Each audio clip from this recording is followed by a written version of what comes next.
नमस्ते sir. मी सिद्धी घोडके, ज्ञानप्रकाश शैक्षणिक प्रकल्पातील इयत्ता 9वी मध्ये शिकते. आमच्या प्रकल्पात अभ्यासाबरोबरच विविध उपक्रमांच्या माध्यमातून अनुभवयुक्त शिक्षण देण्यात येते. त्यासाठी प्रत्येक वर्गासाठी वेगवेगळे उपक्रम दिले जातात.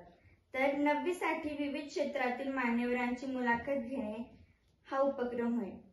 त्यामुळे आम्हा मुलांमध्ये संवाद कौशल्य विकसित होते, पण विविध करिअर बद्दल माहिती मिळते. सर, तुम्ही मुलाखत घेण्यासाठी आपला अमूल्य वेळ दिला त्याबद्दल आभार मानते. ज्याप्रमाणे कुंभार मातीपासून एखाद्या मडक्याची निर्मिती करतो, त्याचप्रमाणे शिक्षक आपल्या विद्यार्थ्यांना घडवत असतात. शिक्षक हा प्रत्येकाच्या जीवनाला वळण देणारा एक कर्तव्य पुरुष असतो. जसे म्हणतात ना, ज्योत पेटवण्यासाठी समईत हवी वाट, चांदणं पाहण्यासाठी आकाशात हवी रात आणि ध्येय गाठण्यासाठी पाहिजे असती शिक्षकांची साथ. असेच एक व्यक्तिमत्व आपल्यासोबत उपस्थित आहेत, ज्यांचे शैक्षणिक क्षेत्रात अतिशय उल्लेखनीय कार्य आहे.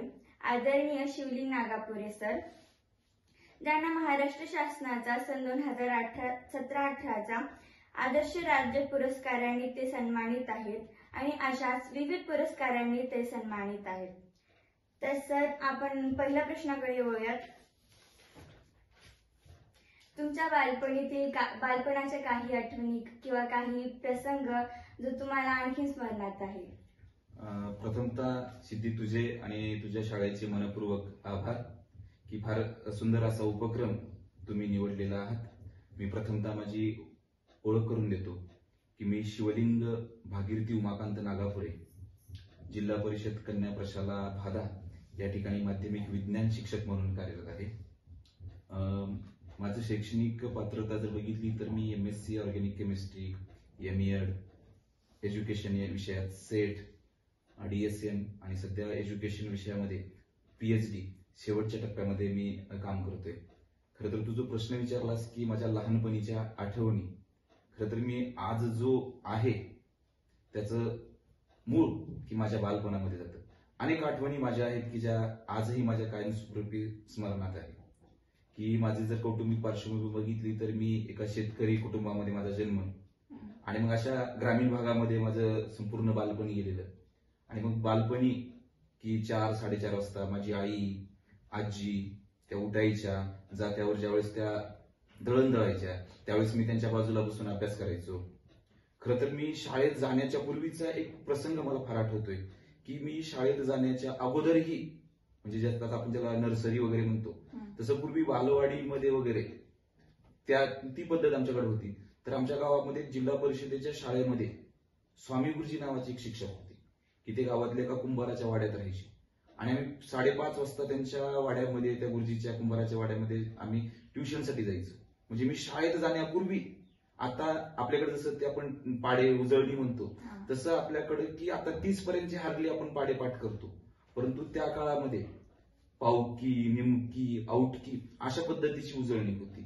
आणि की मला शाळेत जाण्यापूर्वी स्वामी गुरुजीमुळं की त्या काळामध्ये ही संपूर्ण उजळणी यायची. लहानपणीच्या बाबतीमध्ये जर मला सांगायचं झालं तर की माझ्या शिक्षणाचं सर्व श्रेय की माझ्या वडिलांसोबतच की माझ्या आजोबांना जातं. एक शिस्तप्रिय व्यक्तिमत्व होते ते. त्यांच्यासोबत मला लहानपणी की पूजा करावी लागायची, अभ्यास ते घ्यायचे, अशा अनेक लहानपणीच्या आठवणी येतात आणि त्या आजही माझ्या कायमस्वरूपी स्मरणामध्ये. तर बालपणापासून शिक्षणाकडे आपण जाऊयात. तर तुमचे प्राथमिक आणि माध्यमिक शिक्षण कुठे झाले? की माझं प्राथमिक, माध्यमिक, शालेय संपूर्ण शिक्षण माझ्या गावामध्येच, माझं जे मूळ गाव आहे चिंचोली बल्लाळा लातूर तालुक्यामध्ये, त्याच गावामध्ये माझं हे पूर्ण शिक्षण झालं. प्राथमिक शिक्षण माझं जिल्हा परिषद शाळेमध्ये झालं आणि माध्यमिक शिक्षण 5वी ते 10वी पर्यंत शिक्षण हे माझं नेहरू हायस्कूल त्याच ठिकाणी झालं. पुढचं माझं जे कॉलेजचं जे शिक्षण आहे ते 11वी-12वी मी महात्मा बसवेश्वर महाविद्यालयामध्ये केली. BSc मी दयानंद महाविद्यालय लातूर येथे केली. MSc यशवंत महाविद्यालय नांदेड या ठिकाणून पूर्ण केली. त्यानंतर मी अभिनव अध्यापक महाविद्यालय इथून BEd पूर्ण केलं. त्यानंतर मी नोकरीला लागलो. नोकरीच्या नंतरही मी की DSM हा कोर्स पूर्ण केला. त्यानंतर मी Kasturbhai college of education Solapur येथून नोकरी चालू असताना मी माझं एमएड पूर्ण केलं, सेट मी पूर्ण केलं, परीक्षा उत्तीर्ण झालो आणि आता नांदेड विद्यापीठामध्ये स्वामी रामानंद तीर्थ मराठवाडा नांदेड विद्यापीठाच्या स्कूल ऑफ एज्युकेशनल सायन्स या डिपार्टमेंटमध्ये मी शिक्षणशास्त्र विषयामध्ये सध्या माझी पीएचडी पूर्ण करत आहे. चालेल. तुम्हाला शिक्षक का व्हावं वाटलं किंवा हे क्षेत्र का निवडावं असं वाटलं? खरं तर मी आता उल्लेख केल्यासारखं की माझ्या कुटुंबामध्ये याच्या अगोदर पुण्याचीही शैक्षणिक पार्श्वभूमी नाही, म्हणजे ग्रॅज्युएट असणारा माझ्या कुटुंबातला मी पहिलाच व्यक्ती आहे. त्यामुळे की असं बालपणी असं काही निश्चित असं ठरवलेलं नव्हतं किंवा आपण काहीतरी हे क्षेत्र निवडावं वगैरे. परंतु मी ज्यावेळेस कॉलेज जीवनामध्ये आलो आणि कॉलेज जीवनामध्ये मी ज्यावेळेस महाविद्यालयीन प्राध्यापकांचं जे व्यक्तिमत्व पाहिलं की ते पाहिल्यानंतर असंही मला वाटायला लागलं की आपणही आपल्या आयुष्यामध्ये की ज्युनियर सिनियरचे प्राध्यापक व्हावं आणि त्याच्यामुळं की मी या क्षेत्राकडे ओढलं गेलो. आणि खरं तर शिक्षण क्षेत्र हे असं पवित्र क्षेत्र आहे की जिथं की आपण राष्ट्राचे शिल्पकार जिथं घडवतो असं एक पवित्र क्षेत्र आहे आणि त्या क्षेत्रात काम करण्याची माझी इच्छा असल्यामुळे मी नंतर मग की ते क्षेत्र निवडलं. तुम्ही विद्यार्थ्यांच्या विविध क्षमता असतात, कोणाची शिकण्याची क्षमता फार कमी असते किंवा काही विद्यार्थी फार लवकर शिकून घेतात, तर तुम्ही विद्यार्थ्यांच्या विविध क्षमतांना कसे ओळखता? खरं तर तू आता म्हटल्यासारखं आहे की वर्गामध्ये जे विद्यार्थी असतात हे सर्वच विद्यार्थी काही एकाच लेवलचे नसतात, की वर्गामध्ये वेगवेगळ्या पद्धतीचे की फार काही हुशारही विद्यार्थी असतात, काही मध्यम असतात, बरेच जण की लो लेवलचेही असतात. अशा विद्यार्थ्यांना वर्गामध्ये अध्यापन करत असताना त्यांच्या ज्या काही क्षमता आहे की त्याची आवड, त्याची जिज्ञासा, त्याला कुठल्या क्षेत्रामध्ये कल आहे, त्याची अभिरुची कुठली आहे, की कधी कधी विद्यार्थ्याला की विज्ञान विषय ज्याला आवडतो त्याला गणित आवडत नाही, ज्याला गणित आवडतं त्याला खेळायला आवडत नाही. जसे एकाच वर्गामध्ये अनेक क्षमतेचे अनेक अभिरुची असणारे विद्यार्थी असतात आणि त्याच्यामुळं की विद्यार्थ्याला मार्गदर्शन करत असताना त्याची आवड, त्याची जिज्ञासा या सर्व बाबीचा विचार करून आपण त्याला मार्गदर्शन करावं लागतं. विषयाचा तुम्ही म्हटल्याप्रमाणे गणित विज्ञान विषयाची आवड, तर मग तुम्ही एक विज्ञान शिक्षक म्हणून विद्यार्थ्यांना सायन्समध्ये आवड निर्माण होण्यासाठी कशा प्रकारे प्रयत्न करतात?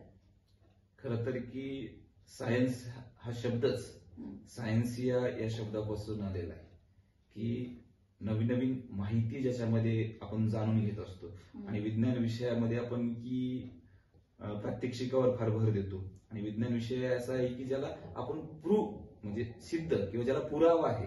इतर विषयापेक्षा विज्ञान विषयाचं वेगळेपण तेच आहे की ज्याला पुरावा लागतो, कारण ही एखादी गोष्ट घडते तर ती कारण का घडते हे ज्याच्यामध्ये सांगितलं जातं.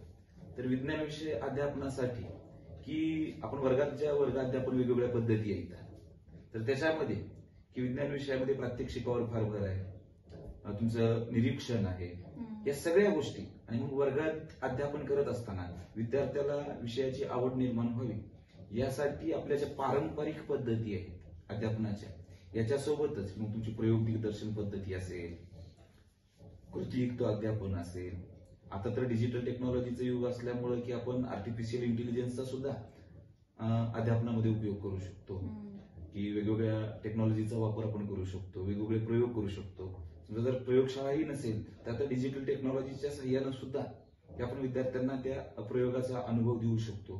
इतकंच काही तर विद्यार्थ्यांना विज्ञान विषयामध्ये आवड होण्यासाठी वेगवेगळ्या स्पर्धा सुद्धा आहेत. उदाहरण तुला जर सांगायचं झालं तर की एखाद्याला जर नाट्य क्षेत्रामध्ये जर आवड असेल तर विज्ञान नाट्योत्सवासारखी एक स्पर्धा आहे की ज्याच्यामध्ये विद्यार्थी राष्ट्रीय स्तरापर्यंत सहभागी होऊ शकतात. एखाद्या विद्यार्थ्याला जर वक्तृत्व जर कला येत असेल तर त्याच्यासाठी अखिल भारतीय विज्ञान मेळावा की जो राष्ट्रीय स्तरापर्यंत आयोजित केला जातो, विज्ञान प्रदर्शन आहे, विज्ञान मेळावे आहेत, इन्स्पायर सारखी जी एक विज्ञानमधली योजना आहे की त्या योजनेमधून तर विद्यार्थ्याला त्यानं जर जो रिसर्च जर केला तर त्याला त्याचं पेटंट सुद्धा मिळवता येतं. इतके चांगल्या योजना ह्या विज्ञान विषयामध्ये. आणि मग अशा वेगवेगळ्या माध्यमातून आपण विद्यार्थ्यांना त्या विषयाकडे निश्चित आकर्षित करू शकतो, विद्यार्थ्यांना त्या विषयामध्ये आवड निर्माण करता येऊ शकते. चालेल. महाराष्ट्र शासनाचा सन 2017-18 तुम्हाला आदर्श शिक्षक पुरस्कार मिळाला, त्यावेळेस तुमच्या भावना काय होत्या किंवा त्यावेळेसचा तुमचा काही अनुभव? खरं तर की ज्यावेळेस आपल्याला एखादा पुरस्कार मिळतो हम्म. की त्यावेळेस आपल्या कार्याची कोणीतरी दखल घेते याचा मनस्वी आनंद होत असतो. म्हणजे मला तर अनेक पुरस्कार मिळाले, परंतु महाराष्ट्र शासनाचा ज्यावेळेस पुरस्कार मिळाला त्यावेळेस माझ्या फक्त सेवेची म्हणजे नोकरीची फक्त 13 वर्ष पूर्ण झाली होती. अच्छा. मग अशा 13 वर्षाच्या काळामध्ये शिक्षण क्षेत्रातला महाराष्ट्रातला सर्वोच्च पुरस्कार मला मिळतोय, हा आनंद होता. म्हणजे मी ज्यावेळेस कुटुंबाला सांगितलं त्यावेळेस कुटुंबातल्या व्यक्तींनाही फार आनंद झाला. आणि हा पुरस्कार ज्यावेळेस मिळणार होता किंवा मिळाला त्यावेळेस मला आनंदासोबतच ती जबाबदारीची सुद्धा अधिक जाणीव झाली. कारण ज्यावेळेस हा पुरस्कार आपल्याला मिळतोय त्यावेळेस आता आपल्या अधिक जबाबदाऱ्या वाढलेल्या असतात. मला पुरस्कार मिळाला म्हणजे जिल्ह्यातल्या मी सर्व शिक्षकाचं ते प्रतिनिधित्व करतोय. सर्व शिक्षकांच्या वतीनं तो मला मिळालेला पुरस्कार आहे आणि त्याच्यामुळं तो पुरस्कार घेत असताना विद्यार्थ्यासाठी, ज्या ग्रामीण भागातील विद्यार्थ्यामुळं आपल्याला हा पुरस्कार मिळालाय त्याच्यासाठी अधिकचं काम करावं लागणार आहे याची जाणीव सुद्धा मला त्या पुरस्काराच्या वेळी निश्चित झाली.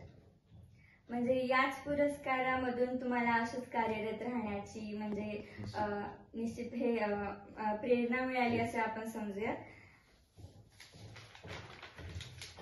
तर महाराष्ट्र शासनाची जी दीक्षा ऍप होती त्या दीक्षा ऍपच्या निर्मितीत तुमचा सहभाग आहे, तर त्याबद्दल थोडी माहिती सांगाल का? खरं तर दीक्षा ऍपची निर्मिती कशी झाली बघ, की आपल्याकडे जर पाहिलं तर एक 5-6 वर्षापूर्वी की जो अभ्यासक्रमाचा जो कंटेंट आहे हा कंटेंट डिजिटल स्वरूपामध्ये इतका उपलब्ध नव्हता.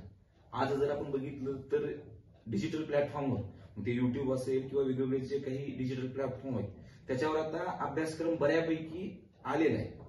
परंतु एक 7-8 वर्षापूर्वी की ज्या काही प्रायव्हेट कंपन्या होत्या, उदाहरणार्थ की नवनीत सारखी कंपनी असेल किंवा बायजूस सारखे ऍप असतील, यांच्या मार्फतच तो डिजिटल कंटेंट मिळायचा आणि मग तो पेनड्राईव्ह शाळेंना विकत घ्यावा लागायचा.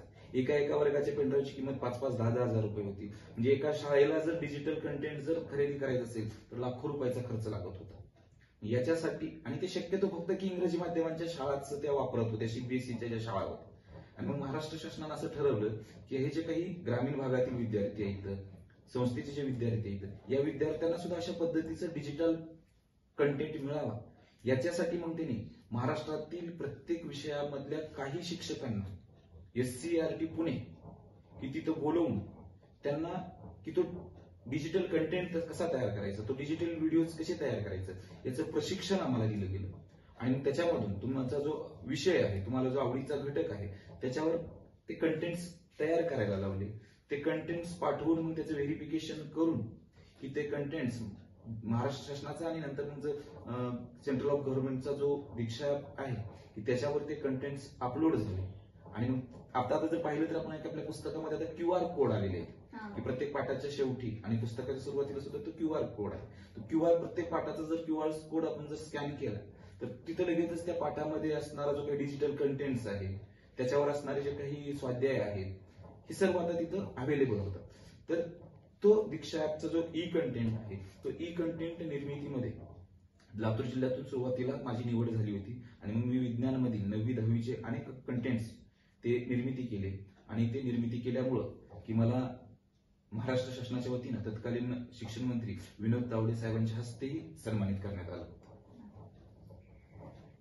तर इस्रो येथे बँगलोरला तुम्ही 2 विद्यार्थ्यांसह तुमची शैक्षणिक भेटीसाठी निवड झाली, तेव्हा तुम्हाला तिथे कोणती माहिती मिळाली?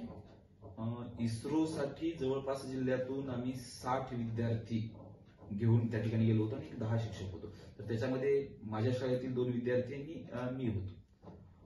इस्रोमध्ये ज्यावेळेस आम्ही गेलो तर तिथं आम्हाला की इस्रोचा आजपर्यंतचा जो प्रवास आहे, म्हणजे आपल्या देशामध्ये इस्रोची ज्यावेळेस निर्मिती झाली त्यावेळेस सायकल पासून सुरुवात झालेला तो आताचा जो चांद्रयान आहे त्यावेळेस मंगळयानचं लॉन्चिंग झालेलं होतं. तर तिथपर्यंतचा जो प्रवास आहे तो तिथं असं चित्र स्वरूपामध्ये मांडलेला आहे. आज आपण इस्रोचं फार नाव घेतोय, परंतु इस्रोचा हा प्रवास सुद्धा तितका सोपा नाही. म्हणजे इस्रोचा प्रवास एका सायकल पासून ते आजपर्यंत हे आपण चांद्रयान मोहीम, म्हणजे हा प्रवास तिथं आम्हाला चित्रमय स्वरूपामध्ये पाहायला मिळाला. इस्रोद्वारे जे काही आर्टिफिशियल सॅटेलाइट निर्मिती होते, ते सॅटेलाइट कशी निर्मिती होते, त्याचं लॉन्चिंग कसं होतं, ही सर्व माहिती त्याचबरोबर की विद्यार्थ्यांना जर तुम्हाला ॲस्ट्रोफिजिक्स मध्ये जर करिअर करायचं असेल किंवा इस्रोमध्ये जर प्रवेश घ्यायचा असेल तर तिथली प्रोसेस काय आहे, ह्या सर्व बाबीची माहिती जिल्ह्यातील विद्यार्थ्यांना तिथे मिळाली. आणि तिथं जवळपास की 2200 सायंटिस्ट त्या इस्रोमध्ये काम करतायत, ही आम्हाला सर्व माहिती मिळाली. आणि खरंच की इस्रो सारखी ही जी संस्था आहे ही आपल्या भारताचं भूषण आहे. आणि तिथं की आमच्या विद्यार्थ्यांना आणि आम्हाला जी भेट देण्याची संधी मिळाली, अभ्यासाची जी संधी मिळाली, ती खरंच आमच्यासाठी एक फार मोठा सुवर्णक्षण होता. म्हणजे आपल्याला असंही म्हणता येईल की तिथं तुम्हाला विविध करिअरच्या संधींबद्दलही ॲस्ट्रोफिजिक्स मधले जे काही करिअर्स आहेत, हा. म्हणजे आपण जे काही सायन्समध्ये की मेडिकल इंजिनिअरिंग पेक्षा सुद्धा ॲस्ट्रोफिजिक्स सारखे जे आहे ॲस्ट्रॉनॉमी, त्याच्यामध्ये करिअरच्या फार संधी येतात. तिथं तो प्रवेश कसा मिळवायचा, या सर्व बाबीची माहिती तिथे मिळाली आपल्याला. आणि देशाचं जे काही पोटेन्शियल आहे, देशाची जी काही स्ट्रेंथ आहे इस्रो, त्याच्याविषयी सुद्धा आपल्याला तिथे भरपूर माहिती मिळाली. तुमची काही प्रकाशित पुस्तके आहेत, मग त्याबद्दल तुम्ही थोडी माहिती सांगा किंवा त्याबद्दल पुस्तके कशा पद्धतीचे तुम्ही काढलेत किंवा ती पुस्तके लेखन करताना तुम्हाला काय काय माहितीची गरज पडली किंवा तुमच्याकडे असलेली ती माहिती तुम्ही त्यात लिहिताना वगैरे कशी व्यक्त केलीस? खरं तर की मी आता सांगितल्यासारखं की मी विज्ञान शाखेचा विद्यार्थी, तसं तर माझा साहित्याचा इतकासा संबंध नव्हता. परंतु छोटे छोटे भाषण लिहित असताना मी जे काही मुद्दे काढायचो, त्याची स्क्रिप्ट लिहायचो, त्याच्यातून मला थोडी लिहिण्याची सवय लागली. आणि मग मी सुरुवातीला काही पेपर्समध्ये माझे लेख द्यायला लागलो. मग ते राष्ट्रपुरुषाचे असतील किंवा वैचारिक लेख असतील, असे छोटे छोटे मी लेख पेपरला द्यायला लागलो. ते प्रकाशित व्हायला लागले, त्याला लोक प्रतिसाद द्यायला लागले. आणि हे पाहून मलाही वाटायला लागले की आपण कुठंतरी लेखन केलं पाहिजे. आणि मग मीच नोकरी करतच असताना एक डिपार्टमेंटल एक्झाम दिली होती की उपशिक्षण अधिकाऱ्याची. त्याच्यासाठी जो मी अभ्यास केला होता की त्याचंही कुठेतरी आपण एक पुस्तकाच्या स्वरूपामध्ये करावं. आणि म्हणून मी शिक्षणाधिकारी होणारच असं एक पुस्तक काढलं. पुढे मी नंतर की मी सतत वेगवेगळ्या ठिकाणी भाषण करत राहतो. मग त्याच्यासाठी जे मी मुद्दे काढतो, लेखन करतो, की ते जे माझे लेख आहेत त्या लेखाला कुठेतरी आपण एकत्र संग्रहित करावं, याच्यासाठी मग मी माझे लेख माझे विचार अशा नावाचं एक पुस्तक काढलं. खरं तर की सुविचार हे फार आपल्या जीवनाला एक वेगळी दिशा देत असतात. बालवयावर तर ते फार संस्कार करत असतात. आणि म्हणून मी अशा वेगवेगळ्या सुविचाराचा संग्रह असणार सुविचार घडवी संस्कार अशाही नावाचं एक मी पुस्तक प्रकाशित केलं. त्यानंतर की जो आताचा सर्वात महत्वाचा विषय की पर्यावरण संवर्धन, पर्यावरणाच्या विषयी. आणि म्हणून मी की तिथंच पर्यावरणाचा अर्थ, पर्यावरणाचा होणारा ऱ्हास, प्रदूषण, त्याची कारणे याच्या संदर्भात की जसं आपल्याकडं तुकाराम गाथा नावाचा जसा ग्रंथ आहे, तसं मी पर्यावरण गाथा नावाचा एक छोटंसं पुस्तक मी काढलं. आणि मी ज्या क्षेत्रामध्ये काम करतोय की विज्ञान क्षेत्रामध्ये, तर त्या विज्ञानाशी निगडीत की मूलभूत ज्ञान विज्ञानाचे असं एक पुस्तक काढलं की ज्याच्यामध्ये मग की आपण जर पाहिलं तर स्पर्धा परीक्षेसाठी की वेगवेगळे नियम, तुमच्या व्याख्या असतील, काही सूत्र असतील, काही एकक असतील, म्हणजे असा एकत्र म्हणजे एका घटकामध्ये सगळे नियम, एका ठिकाणी सगळ्या व्याख्या, एका ठिकाणी सगळी एकक, अशा पद्धतीचं असणारे मूलभूत ज्ञान विज्ञानाचं हे मी पुस्तक प्रकाशित केलं. म्हणजे एकंदरीत 4-5 पुस्तकं माझी प्रकाशित झाली. आता एक SCERT मार्फत, महाराष्ट्र शासनामार्फत पुस्तक निर्मितीसाठी मी आर्टिफिशियल इंटेलिजन्सवर एक पुस्तक मी SCERT कडं ते पाठवलेलं आहे की ज्याच्यामध्ये दुनिया कृत्रिम बुद्धिमत्तेची, हेही माझं आता पुस्तक लवकरच प्रकाशित होते. रिसर्च पेपरच्या बाबतीमध्ये पाहिलं तर मी जवळपास 7 माझे रिसर्च पेपर प्रकाशित आहेत. ह्या 8 दिवसामध्ये अजूनही 3 रिसर्च पेपर की जे माझ्या PhDच्या विषयाशी संबंधित आहेत तेही लवकरच प्रकाशित होतील. पेपरला अनेक ठिकाणी अनेक वर्तमानपत्रातूनही माझे लेख प्रकाशित आहेत. म्हणजे खरं तर की विज्ञानाचा विद्यार्थी असताना सुद्धा ही आवड निर्माण होत गेली आणि मी लेखन करत गेलो. म्हणजे असं काही असं स्पेसिफिक मी त्याच्यासाठी कुठलेही प्रयत्न केलेले नाही. परंतु आवड निर्माण होत गेली आणि ते लिहित गेलो. अच्छा, आम्हाला नक्कीच तुमचे प्रकाशित झालेले पुस्तक वाचायला संधी मिळेल किंवा आम्ही वाचूही आवडीने ते. तर माझा पुढील प्रश्न असा आहे की विद्यार्थ्यांना करिअर निवडण्यासाठी तुम्ही काय मार्गदर्शन कराल? खरं तर की फार चांगला प्रश्न विचारलास की तू. करिअरच्या बाबतीमध्ये आजकाल काय झालेलं आहे की करिअर असतं विद्यार्थ्याचं, निवडलं जातं पालकामार्फत. की ते पालकामार्फत निवडलं जातं किंवा पालकाचं हे असतं माझं स्वप्न राहिलेलं आहे ते तू पूर्ण कर. परंतु आपण कधीही विद्यार्थ्याच्या भावनांचा किंवा त्याच्या आवडीचा निवडीचा आपण विचार करत नाही. म्हणजे त्याचं जर करिअर असेल तर ते त्याला निवड दिलं पाहिजे. आणि मग विद्यार्थ्यांनी सुद्धा करिअर निवडत असताना की कुणीतरी सांगतंय म्हणून ते करिअर न निवडता की तुम्हाला ज्याच्यामध्ये आवड आहे, की ज्याच्यामध्ये तुम्ही करू इच्छित आहे, की कारण जर ज्याच्यामध्ये तुम्हाला आवड असेल तर त्याच्यामध्ये तुम्ही डिव्होशनली काम करता, प्रामाणिकपणे काम करता आणि त्याच्यातच ते यश मिळत असतं.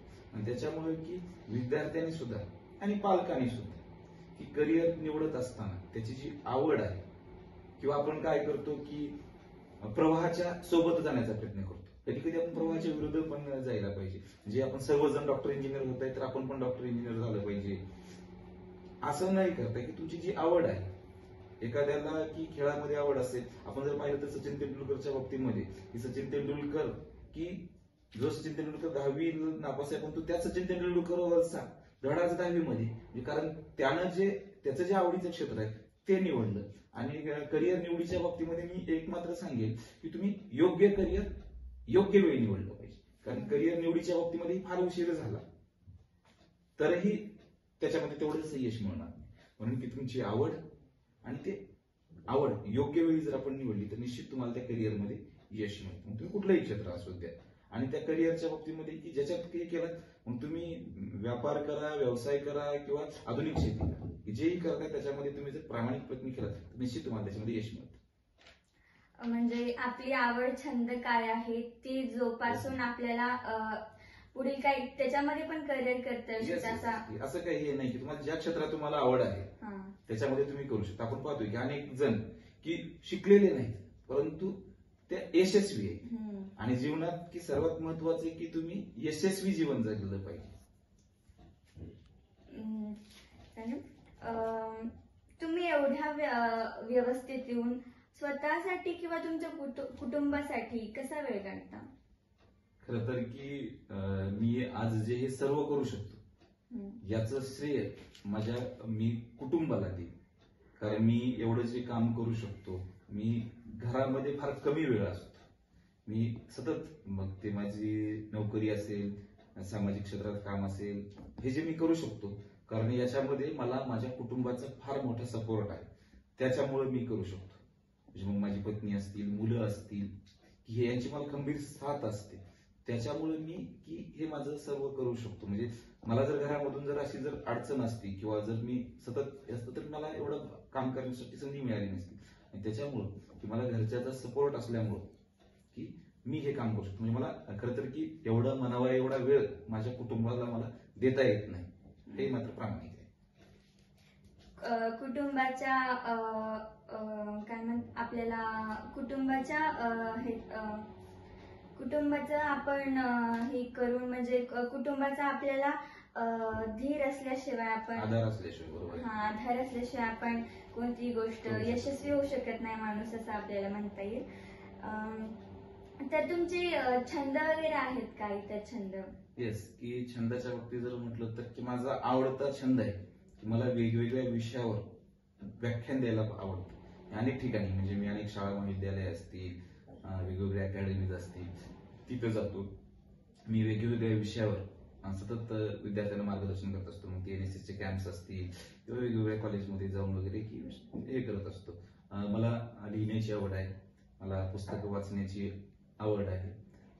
हा छंद मला जसा जमेल तसा, परंतु की माझी सर्वात मोठी आवड की मला व्याख्यान द्यायला, वेगवेगळ्या विषयावर मत मांडायला हे मला मात्र आवडतं.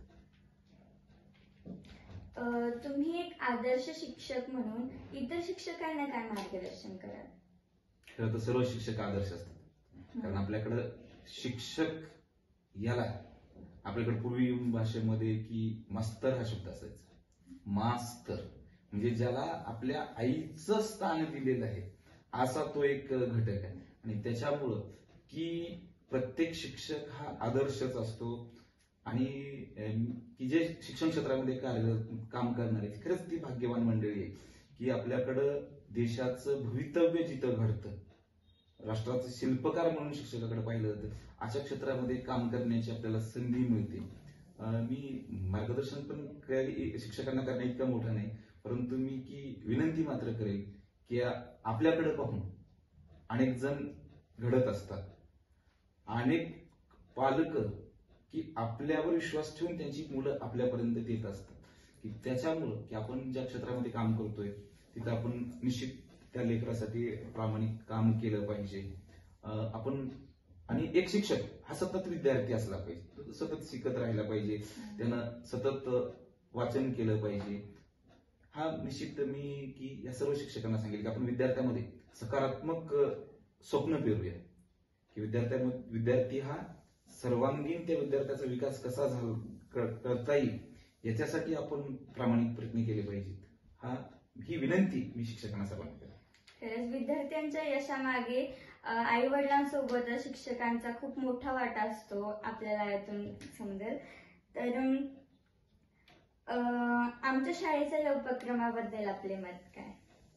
खरं तर की मी आता सांगितल्यासारखं की शिक्षणाचे जे वेगवेगळे ध्येय आहेत त्याच्यातलं एक ध्येय किंवा शिक्षणाचे एक उद्दिष्ट आहे की विद्यार्थ्याचा सर्वांगीण विकास. आणि विद्यार्थ्याचा जर सर्वांगीण विकास व्हायचा असेल ना तर वर्गात पोपटपंची याच्यातून विद्यार्थ्याचा सर्वांगीण विकास होत नाही. याच्यासाठी वेगवेगळे उपक्रम त्या विद्यार्थ्याचं व्यक्तिमत्व जडण घडण्यासाठी आवश्यक असतात. आणि मला आनंद आहे की महाराष्ट्रामध्ये शिक्षण क्षेत्रामध्ये ज्या काही उपक्रमशील प्रयोगशील शैक्षणिक संस्था म्हणून ज्याची गणना केली जाते त्याच्यामध्ये ज्ञानप्रकाशचा मी आवर्जून उल्लेख करेन.